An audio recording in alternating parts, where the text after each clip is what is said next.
Okay, so we're going to start. Today we're going to carry over and continue where we left off last week. So this is part 3, and we're going to cover some of the most important sections of it. Well, every paragraph is important, but this one we're going to get into the inspections. And so we're going to start with maybe the most important paragraph in the contract with J1. Okay, so we're going to, what we've done for some of you that haven't been in here in the past is we take turns just reading the paragraph and then talking about it. So we are also videotaping this, so when it's time to read, speak very loud. In fact, if you can, turn towards the camera and speak, okay? So Adam, you want to start?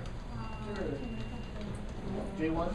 J1. So J1, Section J is talking about inspections, maintenance, and warranties.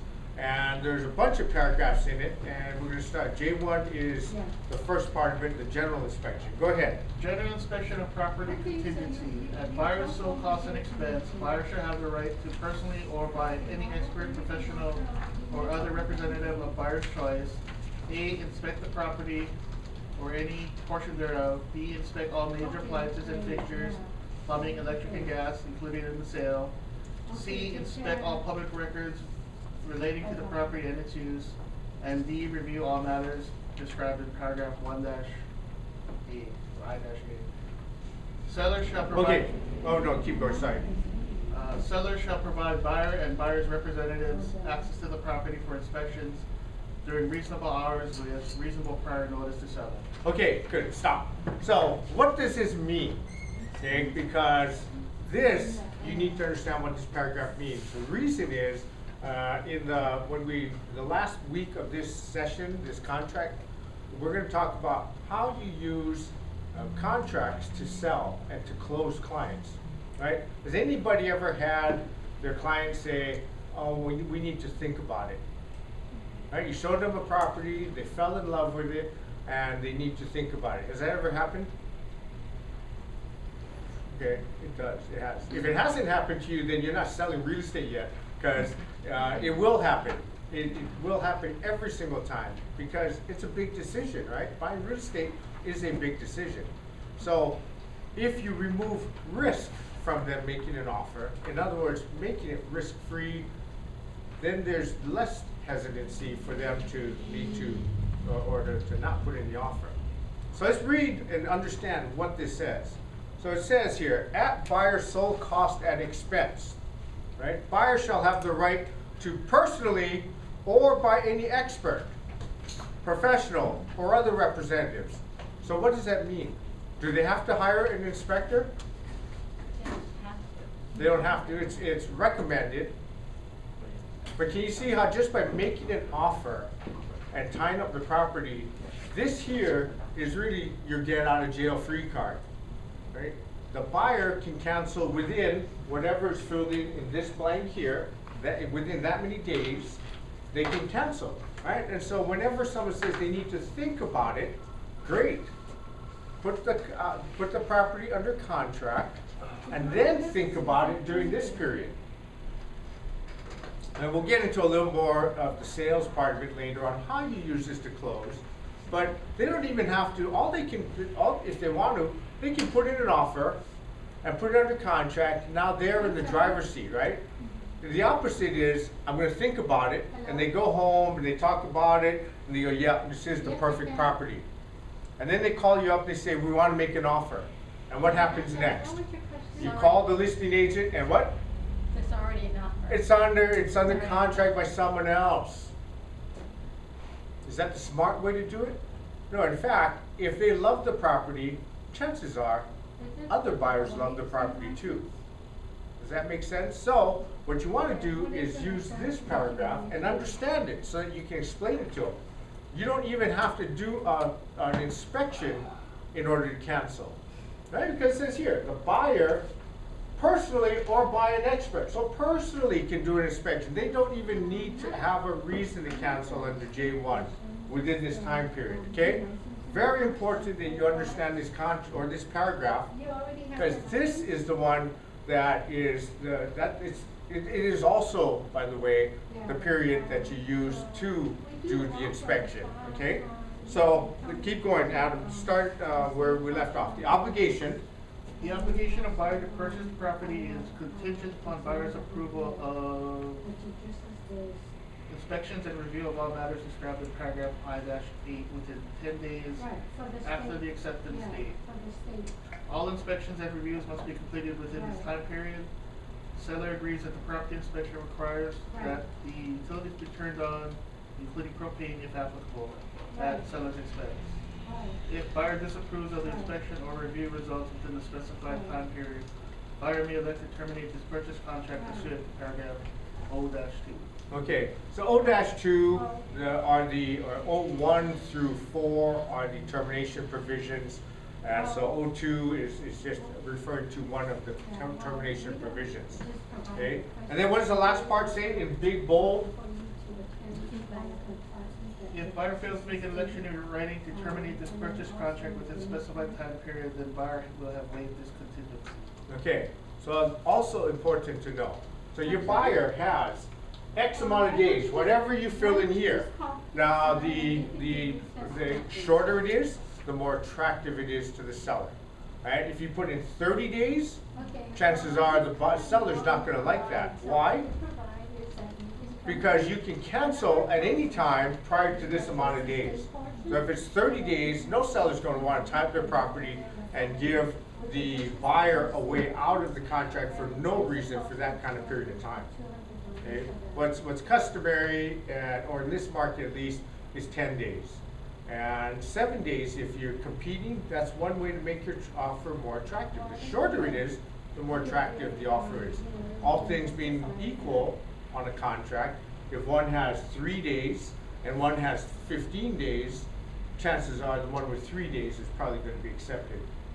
Okay? So understand what this says. It also says that the buyer needs to make all their inspections within this time period. Right? If they don't can or terminate the contract, then this paragraph is waived. This contingency is waived. Okay? Any questions? I understand. Very important to understand this section. It also covers everything.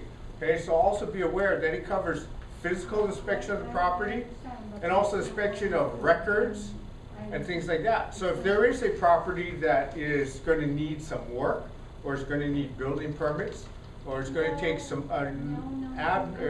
longer due diligence period, you might want to think through what kind of time period you're going to put before you fill this in. And if a property needs to be knocked down and rebuilt, and they want to know what can be replaced by, it probably can't be determined within 10 days. So you might want to talk to the listing agent and let them know these are the things, and that's the reason why this may be a longer period. Okay.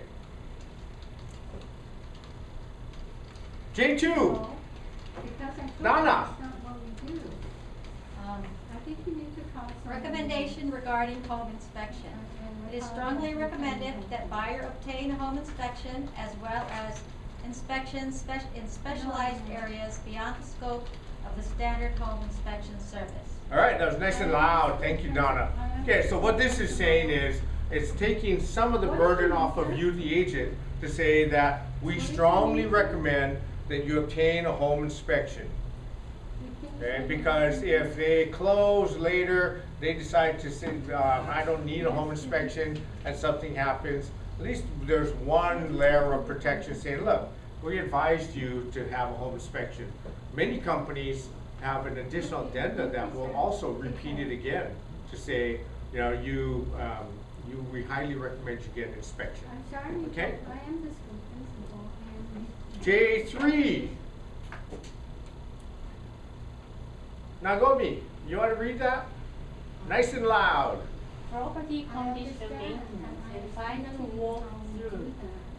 Seller shall maintain the interior and exterior of the property in the same condition and repair as when buyer inspected the property pursuant to paragraph J1 and J2, What is your last name? I'll have them. or as otherwise repaired What is your when last name? or collected as a lead in writing between buyer and seller. If the property has not been maintained or repaired and or corrected as agreed to in writing between buyer and seller, then the provisions of paragraph J4 shall apply. Buyer and or buyer's representative shall have the right to conduct a final walkthrough of the property no later than 1 day prior to closing. A. To confirm that the property is in the same condition and repair that it was on the date that buyer inspected the property pursuant to paragraph J1 and J2. And or B. To inspect any repairs and or corrections made by seller as agreed to in writing between buyer and seller. Seller understands that final walkthrough requires that the utilities be owned, including propane, if applicable, at seller's expense.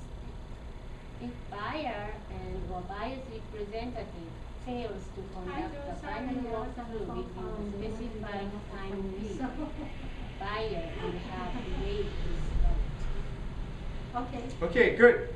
So J3, what does that mean? Anybody?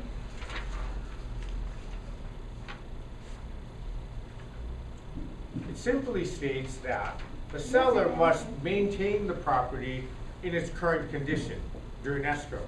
Because in real estate, you know, to close a transaction, it takes many days, many weeks to close it, sometimes months, right? And so the seller must maintain it. What does that mean? What if there's a leak, a water heater leaks and floods the house? The seller then is required by this contract to fix that, right? They have to maintain that. If there was some kind of damage that happened, if a tree came down and hit the roof, they're required to maintain the home in its current condition as it was when they accepted the contract. Okay, so it says here, this is the paragraph that says that they're required to do that. The second part of this paragraph talks about the final walkthrough, because the final walkthrough is done to make sure that the property was maintained in its current condition, because a lot can happen to a home in that kind of time, right? I mean, it doesn't usually, but it could. So the final walkthrough is so that you go through for two reasons.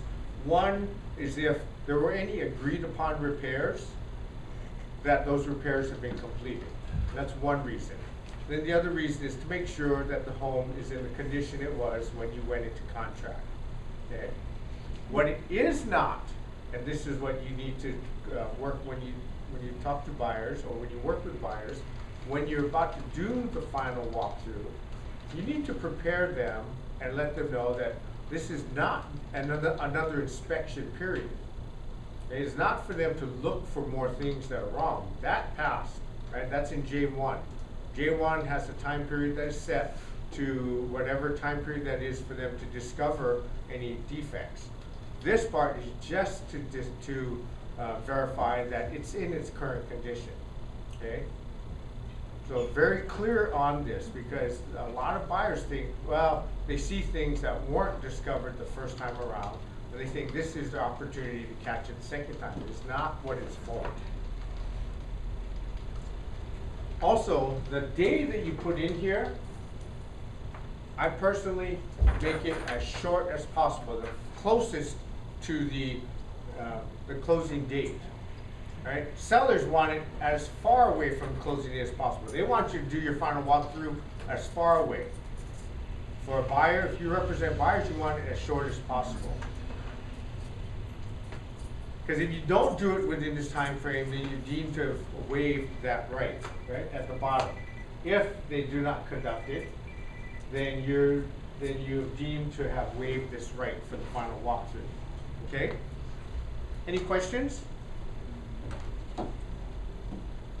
This class is so quiet. No question. Richard. J4. Okay, J4, Woodhill collected funds for repairs maintenance. If seller has failed to maintain the property pursuant to paragraph J3, or has not completed any agreed upon repairs and or corrections no later than 5 days prior to closing, then the parties agree that 150% of the estimated cost shall be withheld, collected from seller, and retained in escrow until completion. Applicable escrow fees may apply. All bills for maintenance and repairs, corrections will be paid through escrow.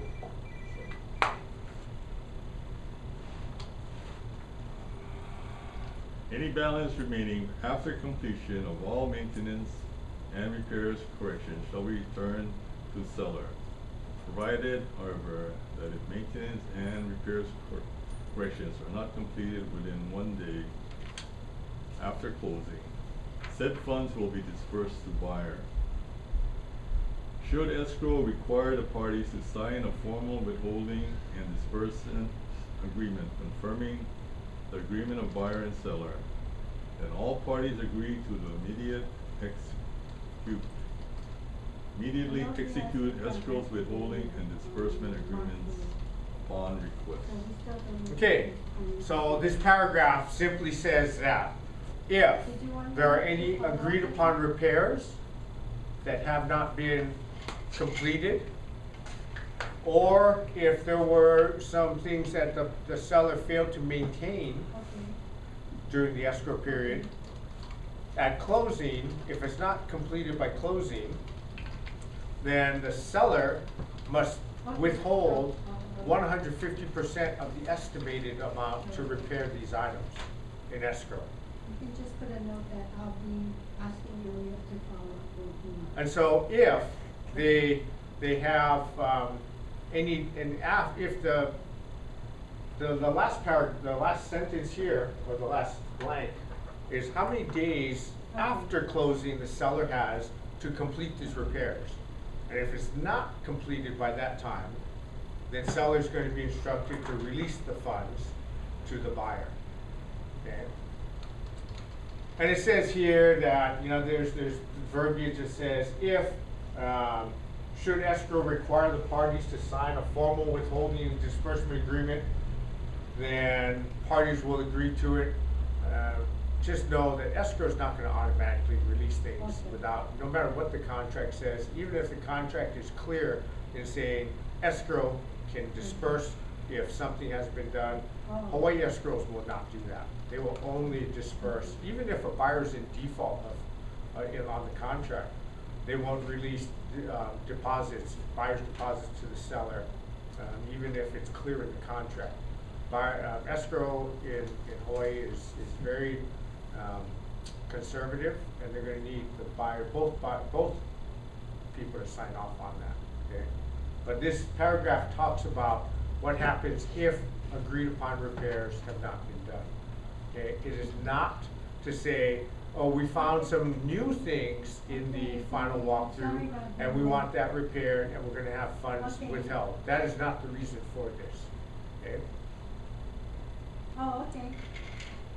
J5, Carrie. No continuing warranty. Buyer understands that no continuing warranty after closing regarding the interior or exterior of the property is expressed or implied. Take care.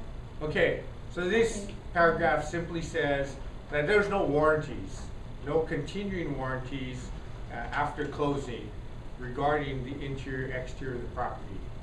Okay, and that's what home warranties are for. Home warranties are to cover any kind of things that break down afterwards. In fact, J6 talks about home warranties. Mighty. Buyer understands that buyers might obtain from a third party for a fee home warranty covering appliance, electrical and or gas, and plumbing fixture, and equipment and other items included with the property. If such a home warranty is available, it might be obtained at buyer expense from any provider of buyer's choice. So it is strongly recommended that buyer obtain a home warranty. Good. So J6 is saying it's letting the buyer know that there are home warranties are available that would take care of things that break down after closing, right? And then it even says, it is strongly recommended that the buyer obtain a home warranty. So this is just one more layer of protection to say, hey, look, it's right here on the contract that you should know that there are home warranties available, and that we strongly encourage you to get one, okay? J7, Adam, back up in front. Existing warranties, plans, etc. Seller shall provide to buyer at closing if such items are in seller's possession. A, any warranty documents covering the improvements and all other property being sold.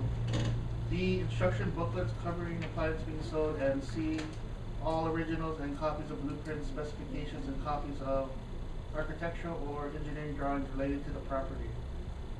Buyer understands that A, any warranties delivered by seller to buyer represent obligations of other persons or entities, not seller. B, the warranties and other documents are provided for informational purposes only. C, such items may not reflect improvements as built. D, seller does not promise that any such warranties are transferable to buyer. And E, buyer must contract the providers of such warranties to determine whether the warranties are transferable to buyer. Okay, so this is just saying if the seller has, if any of the appliances or any other items, roofs are under warranty, then the seller is just going to give them what they have. It doesn't mean that warranty is transferable. It's not implied that it is. It's just they're going to give them information, make that information on warranties available to the buyer, but it's not saying that that it can be transferred. Okay.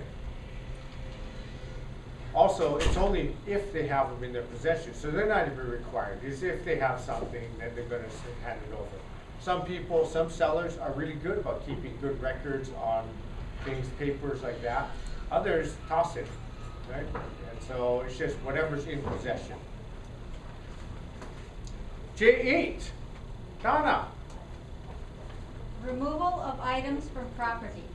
No later than 3 days prior to closing, seller shall dispose of all unwanted personal belongings, trash, and junk, both inside and outside any improvements.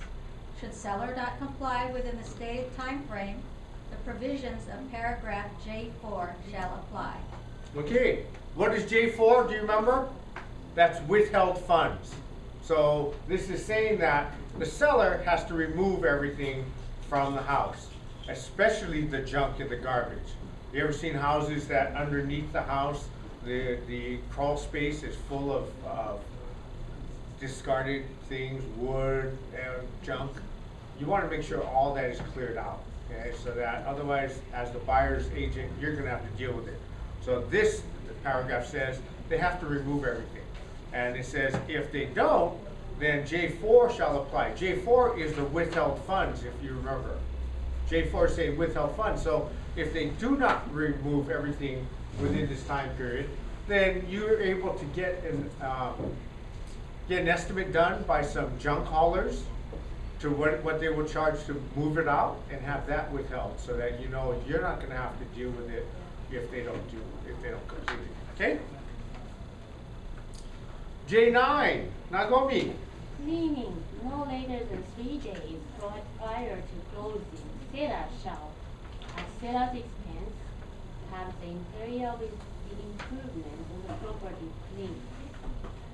Cleaning shall include all appliances, cupboards, floors, shelves, screens, and windows. Seller shall also have the interior carpet professionally shampooed. Should seller not comply within the stated time frame, the provisions of paragraph J4 shall apply. Okay, so J9 talks about cleaning. This is a big source of contention when it comes down to the closing. You know why? Because cleaning is extremely subjective. Extremely subjective. And more times than not, the buyer will not be happy with the cleaning. You gotta expect that. But the paragraph does not say it has to be professionally cleaned. The only thing that needs to be professionally cleaned are the carpets. And even that's subjective. Okay, so just be aware of it. If you think or if you have a buyer that's really clean and orderly and tidy, and this may be an issue, you may want to write that into a special term saying professional cleaning, not just cleaning. Right? Cleaning could be just taking a rag and wiping the cabinet, and that's cleaning. So again, just remember that cleaning is super subjective. Again, if the seller does not comply with the stated time frame, then J4 would apply. Right? J4 is the withheld funds. If they don't clean the house within this time period, then you can get an estimate from a cleaner what it's going to cost to clean it and withhold those funds in escrow. J10, Richard. Pet-related treatment. Seller shall, at seller's expense, remove any pets from the property, and after carpets have been professionally shampooed pursuant to paragraph J9, have the interior of the property treated for fleas, ticks, by a licensed pest control operator. If seller does not have the property treated or fleas, ticks by licensed pest control operator as required, then seller agrees that an amount equal to 150% of the estimated cost of treating the property for fleas, ticks by a licensed pest control operator shall be held in escrow until completed, provided, however, that any remaining funds shall automatically disperse to buyer by escrow if the property is not treated for fleas, ticks by licensed pest control within blank days after closing. All licensed pest control operator treatment shall be paid through escrow, and any balance remaining after completion of professional treatment shall be returned to seller. Okay, good. So J10 is if there's a pet on the property.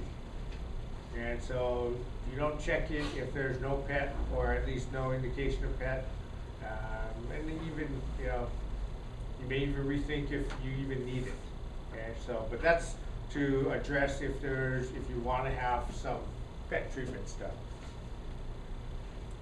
Okay, so section J covers all the inspections and the maintenance and the walkthroughs and all of that, all those sections, or all those matters. Okay, any questions on section J? Section K now talks about staking and survey. When do we stake or survey homes, or house, or real estate? House. Oh, good. That's a good guess. Okay, so it's only done for houses, not for condos. Okay, so just know that you don't select them if they're not if it's a condo. So section K, it talks about staking first. Okay, so Carrie, K1. Staking no later than blank days prior to the scheduled closing date. Seller shall, at seller's sole cost and expense, have a land surveyor licensed in the state of Hawaii stake the property. Buyer may have a land surveyor licensed in the state of Hawaii verify the accuracy of the location of the boundary points prior to closing. Seller shall reimburse buyer for the cost of this verification at closing only if the location of the original stakes proves to be inaccurate. Buyer understands that staking is not the same type of survey as described in paragraph K2 and does not confirm the accuracy of the description or the land area of the property, or the existence or absence of encroachment onto the property or onto a neighboring property. No map is required. Okay, good. So notice up here it says choose paragraph K1 or K2. So staking is paragraph K1 and survey is paragraph K2. Okay? In most of your deals, when it has single family homes, that you're dealing with, you're going to be choosing survey. We don't do staking. Do you folks know what the difference is between staking and survey? A staking only does this. It goes out to the property, if this is the property, and the surveyor will find your corners, right? And they'll just put pins right in the corners, and that's it. Okay? And that's what you get in a staking. You don't get the maps, you don't know encroachments, you don't know what the boundary lines are, you don't know anything. But we don't ever use staking. Some do though, I've seen them doing it, and why do they do it then? They choose that over surveying? Or no, well, you're saying you see the pins. I've seen the pins. Okay, so, good question. So everybody's seen the survey pins, right? Yeah. Okay, so a survey does the same thing, but then there's a narrative of everything on the property. So they still put, when you do a survey, and we'll come to that, the survey includes all those survey pins and markers. Then there's also a report that goes with it. And so that's the difference. In both cases, you get the pins. But in a staking, that's all you get. Right? You don't, and you have no idea what it is or where it is, or even if they've been moved. Right? And if you question whether or not they've been, if it's accurate, you have to pay for someone to come in and determine accuracy. And if they aren't, then the seller has to pay for it. But we don't use that. So just understand what the difference is if a buyer asks, what's the difference? We always select survey. Okay, so let's go to the next paragraph. K2, who read this? Okay, so it's Mighty. Survey no later than 21 days prior to the scheduled closing date. Seller shall, at seller sold cost and expense, have a land surveyor license in the state of Hawaii. A, survey the property even if the boundary points are visible, and B, if improvement exists along the property line. Provide buyer the map with surveyor stamp and accompanying report to show the perimeters of the property and the location of any improvement in the vicinity of the perimeter property lines. The survey and map might or may not address whether improvements on the property are in compliance with state and or county requirement and or subdivision covenant conditions and restrictions. Okay, good. So the staking just puts the pins. This map they're talking about is what the survey is, right? So now you've got the same pins on the property, the stakes, but what they'll also do is they're going to tell you where the house is, they're going to draw out any driveways on it, they're going to put up rock walls, they're going to identify rock walls on it, they're going to put cement slabs that are in it. They put everything that's man-made onto the map. So you know everything that's on the map, right? And then this will be the subject property, it'll be subject property A, and then there'll be subject property B possibly, and C, and then they'll say there's going to be a report that will say this rock wall crosses over into lot C by 1 foot, and so it's telling you that you need to be aware that there could be an encroachment. It may not tell you that there's an encroachment. Whenever you see something crosses into a subject property or subject property's walls crossing into yours, then you know that you need to start to investigate if they are encroachments and what they are. Okay? That's the difference between a staking and a survey. The staking only puts the pins in. The survey puts in the map and the narrative of everything that you should be aware of. By the way, does everybody know what the minimus is for residential? 9 inches? Huh? 9 inches? Okay, I'm guessing. close. Who's the students that we just talked about it in the class last week. What is it, Adam? 6'7"? 6 inches. You guys gotta know that, 6 inches. is de minimis. Alright, so it's not considered an encroachment under 6 inches. By the way, the surveyor's maps and the narrative won't say 6 inches, they're gonna be in feet. So it'll say 0.4 feet. Now, is 0.4 feet less than 6 inches?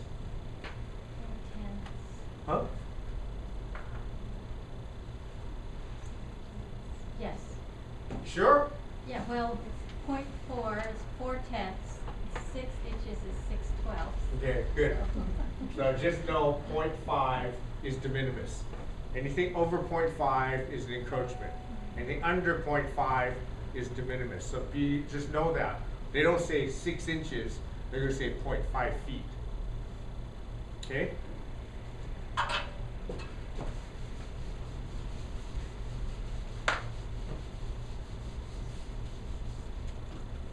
Also, how much time do you put in here?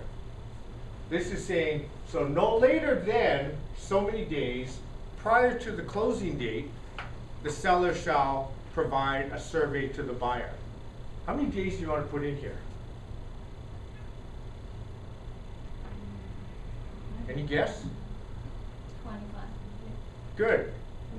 Longer the better, right? The farther away from the closing date, why is that? Fine. Give enough time if there's issues. Yeah, if there's an encroachment, it doesn't get, it may take time. They have to draft encroachment agreements, they have to get in touch with the people, the parties affected, have them sign it. It takes a little bit of time. So you don't want to say, okay, 5 days prior to closing, we want to get the survey. You're not gonna, if there is an encroachment, there's not enough time to get that addressed. So normally 21 days prior. That gives you plenty of time to fix that, okay? Is there a reason why K1 gives you the option to get your own surveyor or staker or surveyor? But K2 doesn't? Okay, so yes, because the seller pays for it, seller gets to choose who. So in K1, it's saying that the seller shall have the land, have a land surveyor come out and stake the property. What it's saying that the buyer can choose, the buyer, what they're choosing is if they question the accuracy of the stakes, right? So they come out to the property, because again, there's no map or anything, right? They're just gonna come out and they're gonna look at what the pins look like.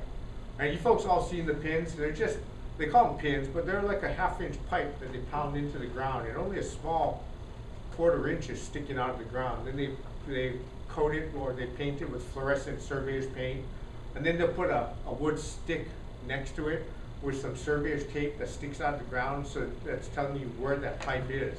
Okay, that stake, by the way, is not the pin. That stake is just to tell you where the pin is. And so the pin is located somewhere below where they pound that wooden stake in.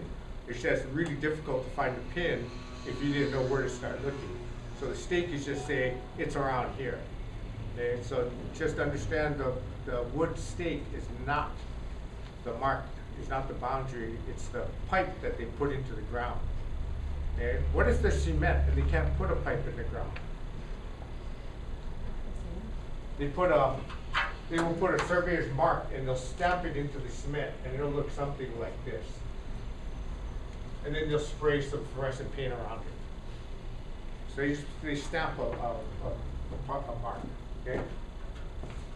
So this is saying that the buyer, if they question the accuracy of the stakes, the buyer can bring in someone to question or to make sure that it's accurate. And if it is accurate, buyer has to pay for it. If it's not accurate, then the seller has to pay for it.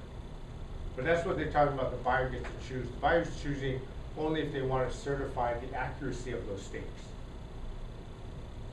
But again, kind of moot because you don't do staking. Not in normal properties here. It's always done with surveys. K3 talks about boundary encroachments. Stacy, you want to read that? If encroachments onto an adjoining property or onto the property by an adjoining property is revealed or discovered, buyer may elect to accept in writing such existing encroachments at its current location within 7 days of discovery, or buyer shall instruct seller to, and seller shall use seller's reasonable efforts to, A, remove such encroachments if acceptable to buyer at seller's and or the adjoining owner's sole cost and expense, or B, obtain encroachment agreements at seller's and or adjoining owner's sole cost and expense with 7 days prior to closing. Oh, what? I can't read. The affected adjoining owners which is accepted buyer, and if neither A nor B occurs within 7 days prior to closing, buyer may accept the encroachments or elect to terminate purchase contract pursuant to paragraph 003. If in remedying the revealed encroachment, the encroachment is partially or totally removed, then the seller shall be responsible for the correction of the survey. If paragraph K2 was checked, to reflect any changes in the revealed encroachment no later than 7 days prior to closing. Under Chapter 669 Hawaii Revised Statutes, the Minimus, certain tolerances for discrepancies involving improvements built along the boundary line of the property where specific zonings are established, and such improvements shall not be considered encroachments. Okay, so remember that de minimis 6 inches. If it's under 6 inches, then it's not considered to be an encroachment. But what this chapter says is that the buyer can accept the encroachment as is. They may say, I don't care about it, right? Or they can choose to make the seller remove it or get an encroachment agreement done.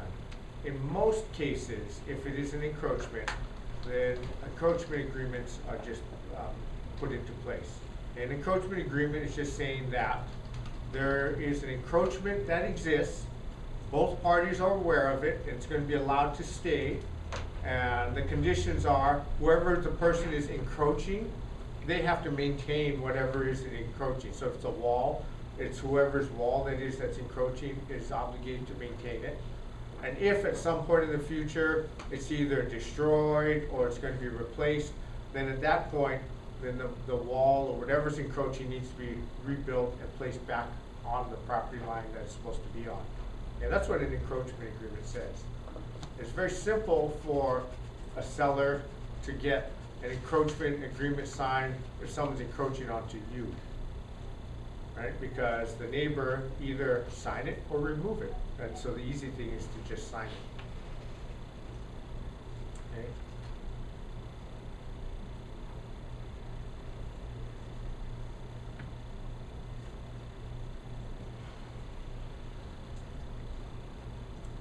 By the way, it's kind of interesting to note that, you know, encroachments can and a lot of times exist for years, decades at some. Right? And nobody even knows it's going on until what happens? A property gets sold and is surveyed. And then an encroachment that was there for 20 years is all of a sudden discovered and it becomes a deal. I don't know.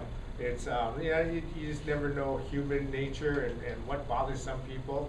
But just be aware that in most cases, it's not even changing any of the enjoyment of the property at all. But it could be an issue. K4, staking and survey discrepancies. You feel comfortable reading? I look at, oh, okay. K4. Staking survey discrepancies. In the event the staking and survey report indicate there are visible discrepancies concerning the boundary points and other improvements along the property line that direct, substantially and adversely affect the value of the property, then said shall make appropriate disclosures under paragraph 1-2.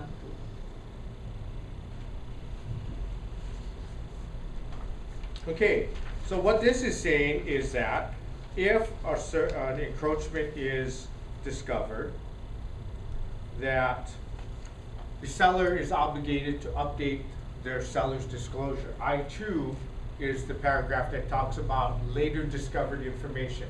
So if you ever wondered what that meant in the contract for disclosures, let's go back to I-2. So I-2 says seller's obligation of later discovered information. What does that mean? Well, that's a prime example. So they don't know that there is an encroachment that exists. but the encroachment now is discovered after the survey's done, they're obligated to update the seller's disclosure. That's what I-2 is, that's what it calls for in that paragraph. It's saying that if a discovery is made, then they have to update it with the discrepancy for the boundaries or encroachments. Okay? So what does that mean now? It means now the buyer has so many days to decide whether or not they want to continue, right? Anytime a seller's disclosure is updated, now the buyer has another chance to cancel if they want to, right? They still have to accept the seller's disclosure. Another one would be termites. You know, they don't know that there's termites, the termite inspection is done, we're gonna get into that. But now, if they discover termites, they're also obligated to update this again, okay?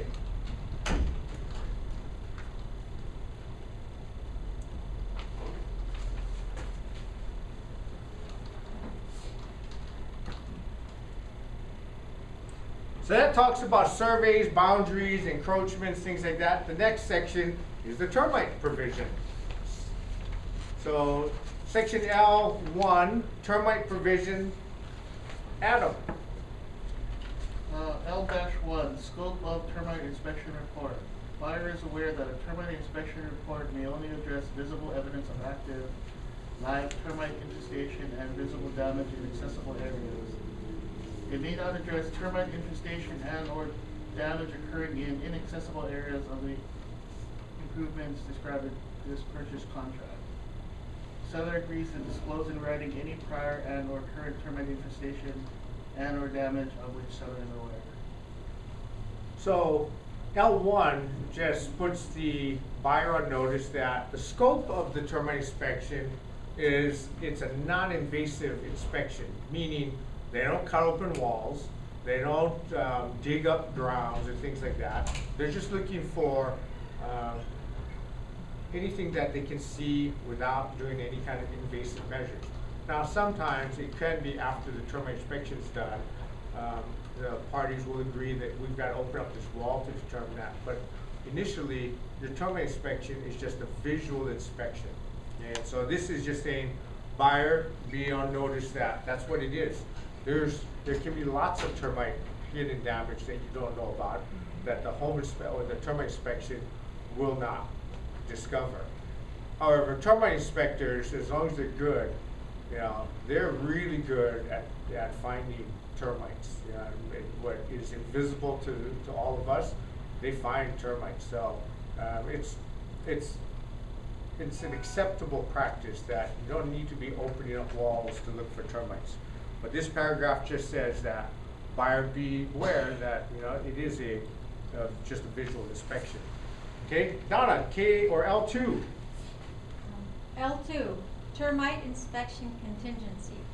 Within blank days of the acceptance date, buyer or seller shall select a licensed pest control operator to conduct an inspection and issue a termite inspection report on the property's improvements. Should such party fail to select an operator and notify the other party in writing of the name of an operator within the time stated, the other party shall select an operator within 5 days thereafter. Seller shall promptly order the inspection and inspection report from the selected operator. The inspection report shall be delivered to the buyer by blank days, time period or date. Buyer or seller shall pay for the inspection and the issuance of the inspection report at a cost not to exceed blank dollars. If buyer's lender requires an updated inspection report prior to funding buyer's loan, buyer shall pay the cost of an updated inspection report. If the inspection report indicates visible evidence of active live termite infestation, seller shall order and pay for recommended treatment for that condition, not to include preventative maintenance. Buyer and seller should understand such treatment may cause damage to plants. The obligation of buyer to purchase the property is contingent upon the delivery to buyer within the time specified above of an inspection report stating there is no visible evidence of active live termite infestation. or the treatment of such improvements by no later than 5 days prior to the scheduled closing date. If the contingency is not fulfilled within the time period specified, buyer may elect to terminate this purchase contract pursuant to paragraph 03. Whew. Okay, there's a lot that's covered in this paragraph, and some things that you need to know. Okay, so the termite, this is saying a termite inspection is going to be performed on the property. Okay, so then over here, within so many days, the buyer or seller will select a licensed pest control operator. Always, as a practice for risk management, we have the buyer select the termite inspection company. Why do you think that is? They're gonna own the property. They're going to own the property. That's true. Why else? So we can make sure that they're not, you know, trying to use somebody that they know that's paying, you know. Yeah, you don't want the buyer to come back and accuse the seller of saying, hey, you picked the termite inspector who was your friend and they didn't do a good job. You don't want that. So the buyer, as just for risk management, we always put the buyer selects who the termite inspector will be. That removes any question from the buyer to say whether or not the termite inspector, at least they can't blame the seller for picking the termite inspector that missed something. Okay, does that make sense? The other part is within, and they have to deliver a termite inspection report within so many days. That's a blank that you fill in. You always put it 15 days or less prior to the closing date. Okay? Do you know why 15 days and not 30 days prior or 21 days prior to the closing date? Does anybody know why you want it at 15? Because the termite inspection report that the termite inspector will issue is only good for 15 days. So if you get a termite inspection 21 days prior to closing and the lender requires it, not all do, but if the lender requires it for as one of the conditions of funding, then if you got it 21 days prior, then all of a sudden it's not, you have to get it recertified, and that costs money. So you put this down for 15 days prior to closing. That's the reason why.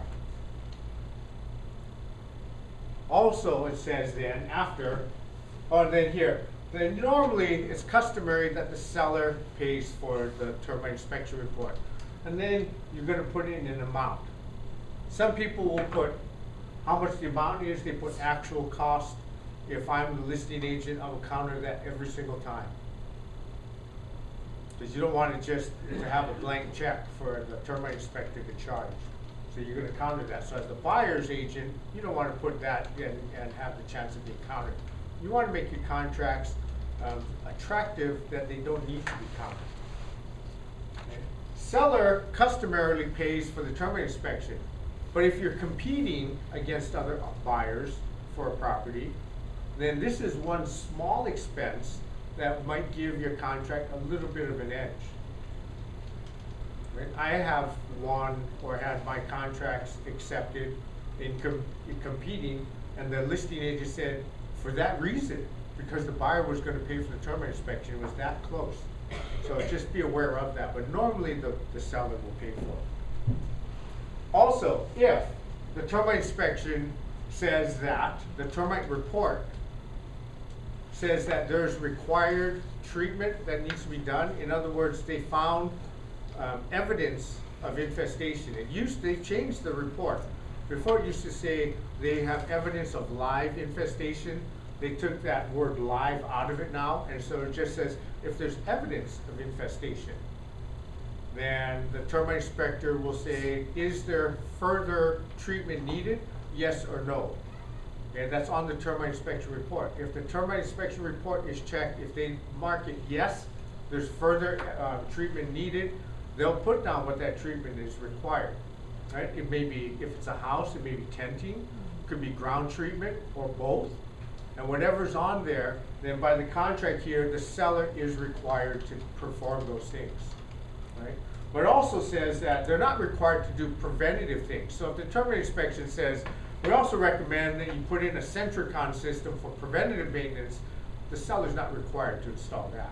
But if it says it needs to be tented or ground treated, then the seller is required by the contract. Okay? Any questions?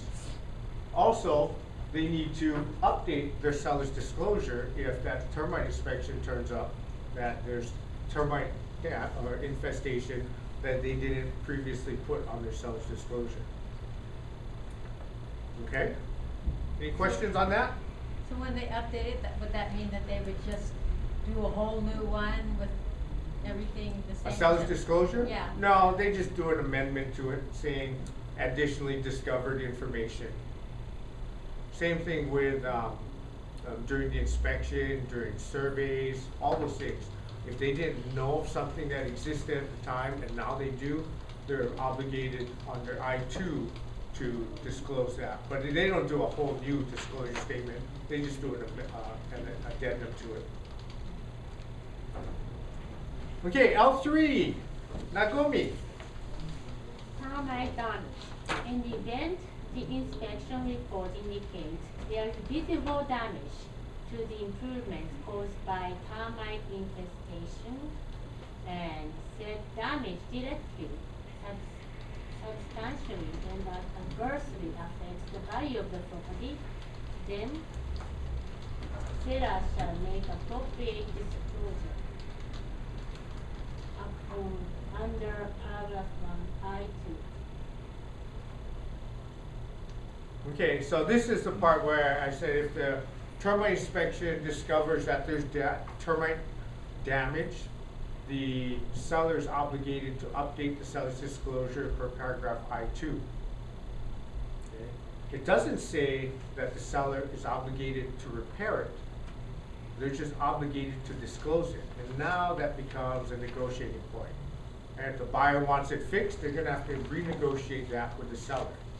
And it's not automatic that the seller has to fix it. They might have to, if the buyer is not gonna buy it without the repairs done, they may have to do it. Because if they don't do it, then they're gonna have to address it with the next buyer anyway. So, but just be aware that the seller's not obligated to fix it, they're just obligated to disclose it. And now it becomes another point of discussion between the buyer and seller. Okay? In other words, when they update I-2, the buyer's not obligated to buy it now, and the seller's not obligated to fix it. So it's just it's a negotiating point. Okay, any questions on that? L4. Who is it? Richard? Latent or hidden termite infestation and or damage. Buyer acknowledges that there may be latent or hidden termite infestation and or damage of which seller and seller's brokerage firm are not aware, and for which seller and seller's brokerage firm shall not be held liable. Seller, seller's brokerage firm, buyer's brokerage firm, and their respective licensees make no representations or warranties that the property is free from latent or hidden termite infestation and or damage. Buyer and seller release brokerage firms and their respective licensees from any and all liability with regard to any latent or hidden termite infestation and or damage. Okay, so they said it again, right? L1 starts by saying scope of the inspection, and that it's only visible and there could be hidden damage. And then they repeat it in L4 to say it again, that there could be hidden damage that's not known. So it's just buyer beware, it can. Just about every house in Hawaii has some type of termites. So they want to make sure that you know that this is not an all-inclusive inspection that's going to catch every single termite in the house. Okay? It's going to catch the serious stuff, but you know, you've got to just beware that there may be things that don't turn up.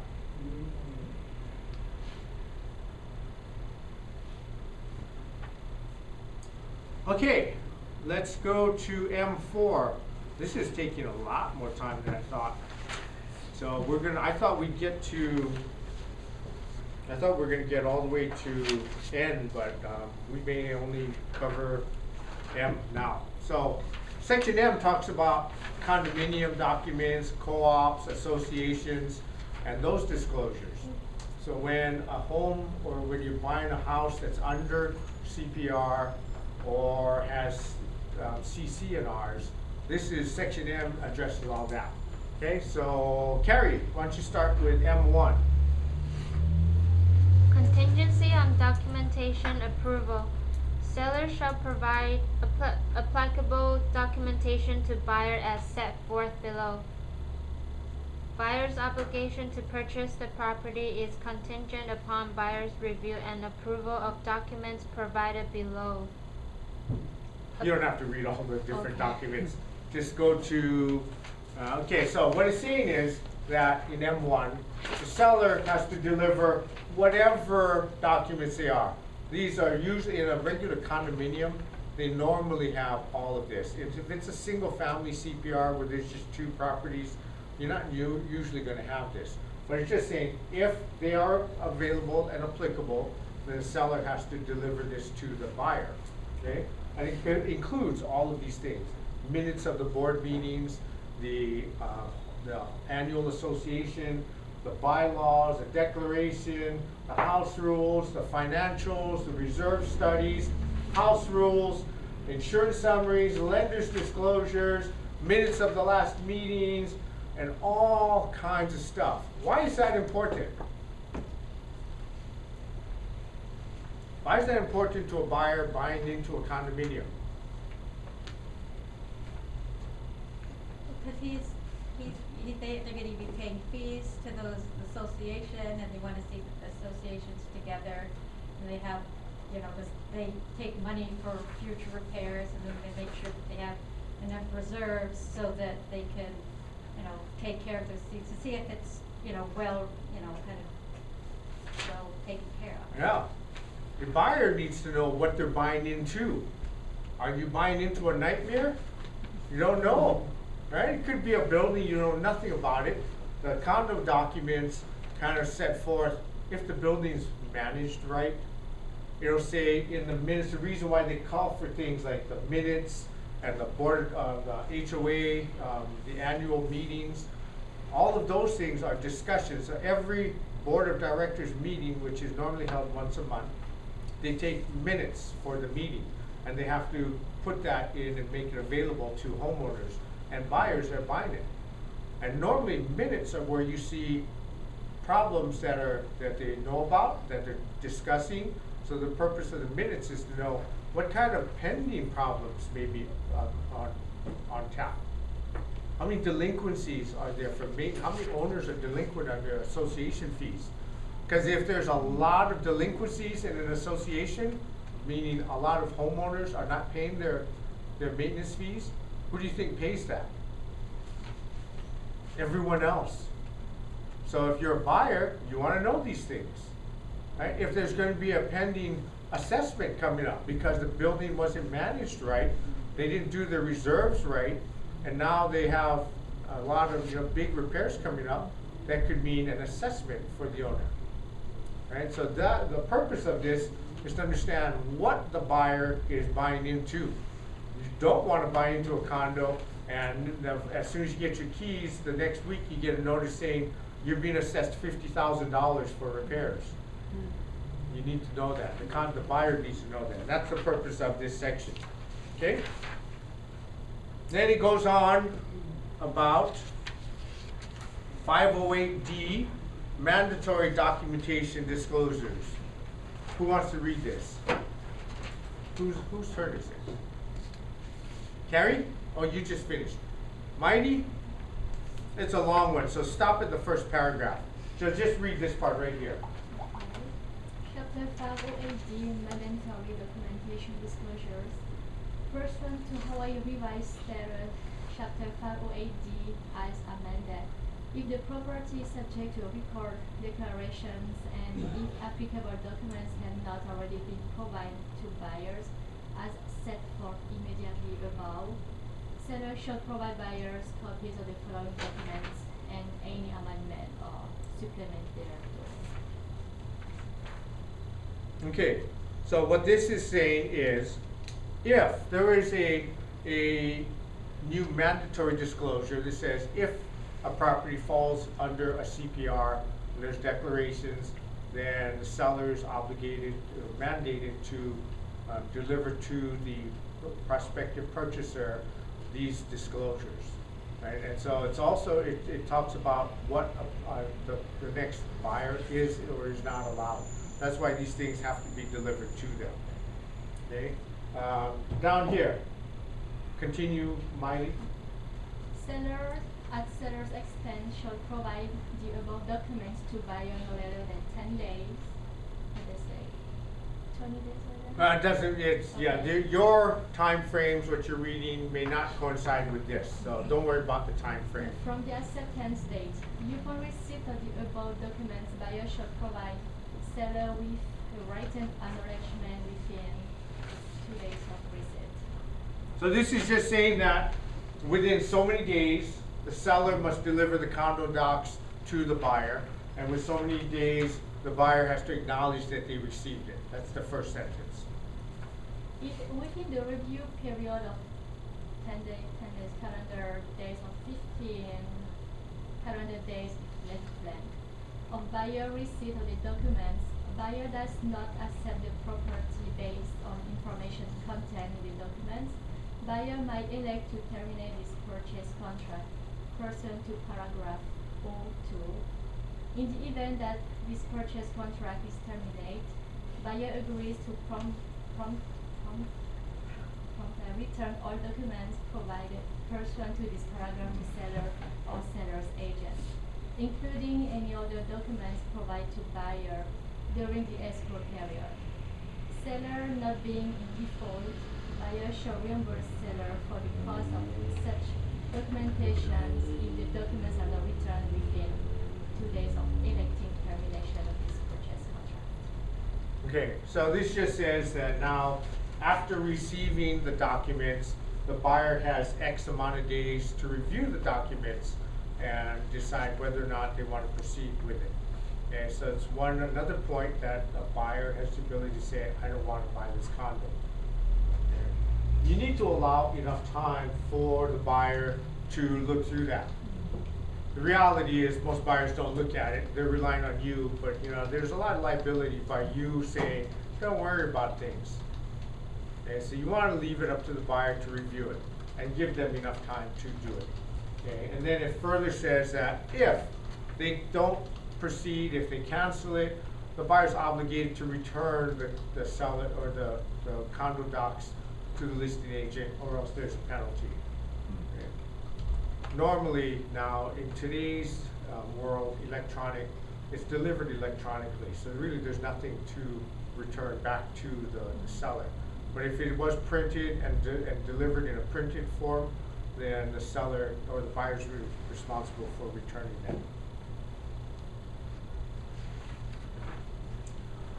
that. M2, Stacy. Review of documents. Buyer is advised that brokerage firm's scope of service does not include the interpretation of documentation referred to in paragraph M1.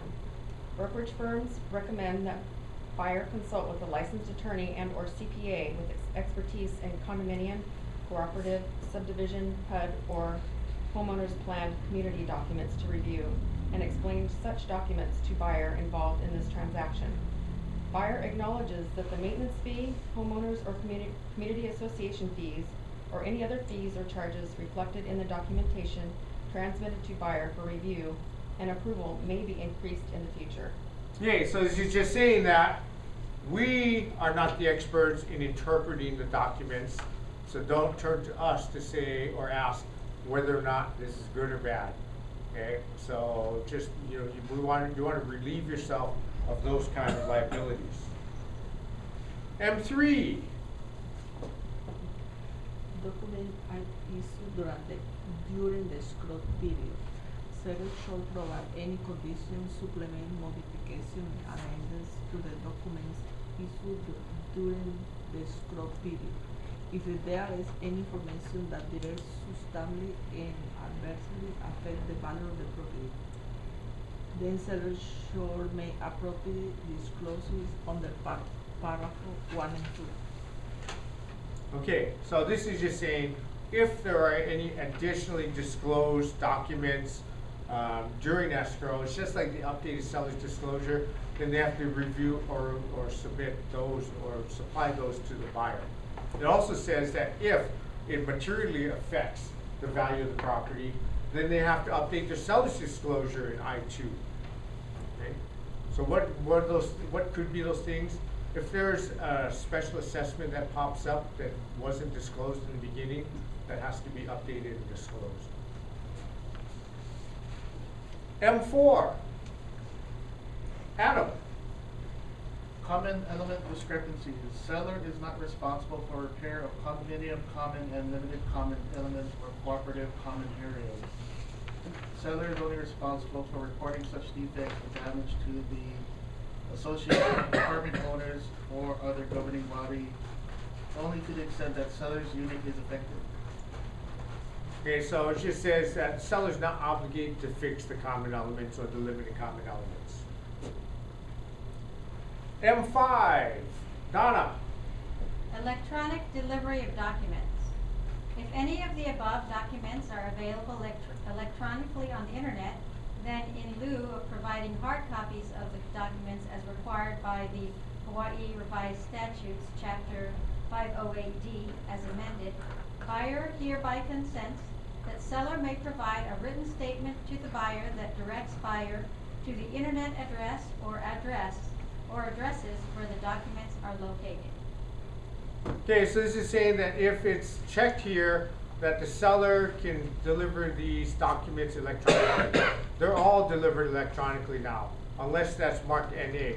I just missed that in a transaction recently, and the buyer said, we want it delivered in printed form.